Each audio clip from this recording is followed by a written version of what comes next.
In a world where religion once answered life's biggest questions, more and more people today find themselves without it. They ask, if there is no divine plan for me, how do I create meaning? How do I find purpose? This question isn't new. Some of the greatest minds in history, philosophers, survivors, skeptics and seekers, have grappled with it for centuries. Today, we're diving into the heart of that question: how to find purpose without religion. And we'll do it with the help of thinkers like Albert Camus, Aristotle and Viktor Frankl. Their ideas won't give you a one-size-fits-all answer, but they might help you ask better questions. Albert Camus, a French-Algerian philosopher and writer, believed something both unsettling and liberating: that life is inherently without meaning. He called this the absurd, the clash between our deep desire for purpose and the silent, indifferent universe around us. We want life to matter. We look for signs, patterns, plans, but nature doesn't offer any. It just is. Camus said this realization could crush us, or it could set us free. He argued we should embrace the absurd, not run from it, not deny it with false hope. Instead, we face it honestly and choose to live anyway. Imagine you're an artist. There's no blueprint for your masterpiece, no divine script. That might feel terrifying, but it also means you can paint anything. Camus would say, create anyway, love anyway, live anyway. In his essay, The Myth of Sisyphus, he writes, the struggle itself toward the heights is enough to fill a man's heart. Sisyphus, forever pushing a boulder up a hill, finds meaning not in reaching the top, but in choosing to push.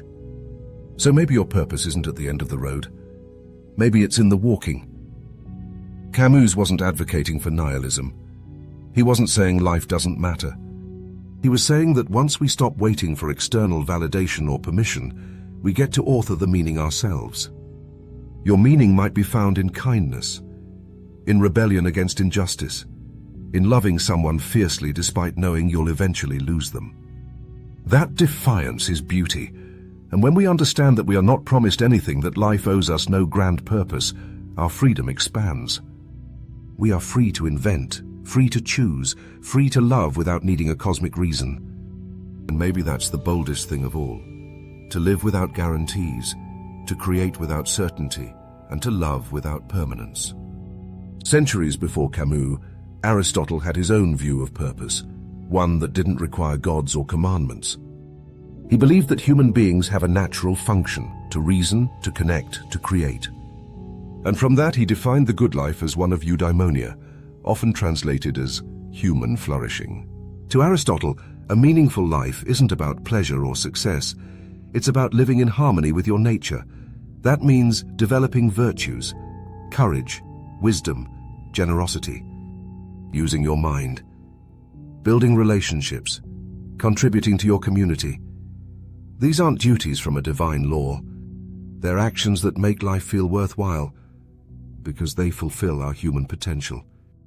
You don't need a heavenly reward to care for others, or to pursue knowledge, or to create something beautiful. These are ends in themselves. They are, in a very real sense, their own reward.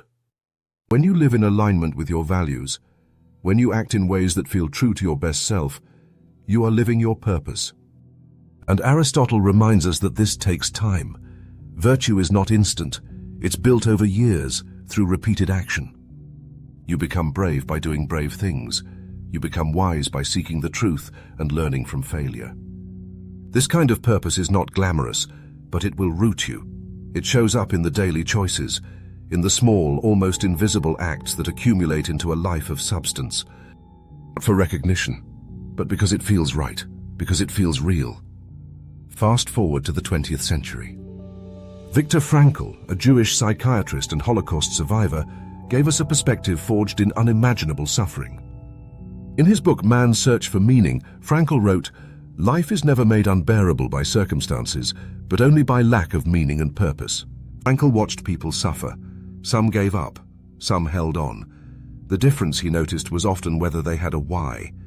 He believed that even in suffering, we can choose how to respond. And in that choice, we find purpose. He identified 3 main paths to meaning: through work, by doing something that matters no matter how small; through love, by caring deeply for someone else, and through suffering, by finding dignity, courage, and transformation, even in pain. Frankl didn't think you had to believe in God to live meaningfully, but you did have to decide what you stand for. What are you willing to endure for? What do you want to give to the world? Purpose isn't given to you, it's something you create by how you live and what you love.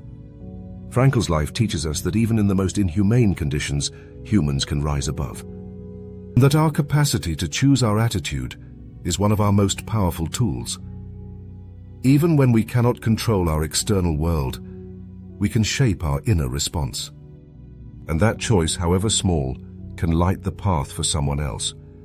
We become lighthouses for others, not by knowing everything, but by enduring and still choosing love.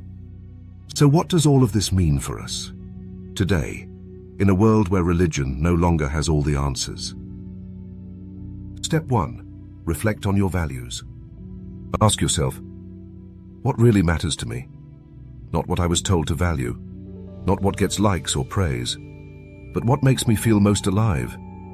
Is it helping others, creating beauty, seeking truth? Start there. Step 2. Try things. You won't find your purpose in a book. You find it in doing, in testing, in failing and adapting. Try, reflect, adjust. Get your hands dirty with life. Step 3. Commit to growth. Purpose evolves. What feels meaningful at 20 may not fulfill you at 40. And that's okay. Keep learning, keep showing up. Let life reshape you. Step 4. Connect with others. Even without religion, we need each other. Meaning is amplified in relationship. Find your people, or build your circle.